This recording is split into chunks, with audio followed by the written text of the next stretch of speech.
स्नान जात्रा महाप्रभु पहंडी होकर बर्तमान रथ स्नान मंडप में बसी मंगल आलती पर बर्तमान अवकाश पूजा चली या महाप्रभुर जल लगी समस्त व्यवस्था हम सुना कौरू बर्तमान जल आसिक पहुँची सारी बर्तमान जल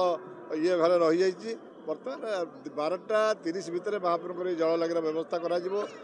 3:30 आमर गजपति महाराज छेरा पहरा कार्यक्रम अच्छी 4:30 हाथीवेशर व्यवस्था तापर महाप्रभुर गोटे खेचड़ी भोग भोगटे हम तापर संध्या 7:30 रु रात्र 11टा पर्यंत समस्त भक्त मैंने महाप्रभु निकटतर होकर बर्तमान स्नान बेदी चढ़ी महाप्रभु दर्शन करेंगे। बर्तमान भी समस्त भक्त मैंने आराम दर्शन कर स्नान बेदी तले एवं शह शह लोक भल भाव जाकर दर्शन करके आसुँच तेणुक आज स्नान यात्रा कौन से अवरोध ना महाप्रभु भल भाव दर्शन कर खाली टे विलम्ब है गत राति काली 4टा बेले महाप्रभुर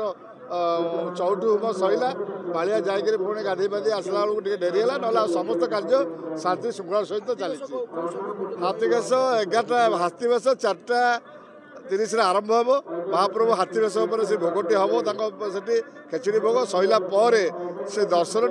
10टा पर्यंत आम व्यवस्था कर रखा।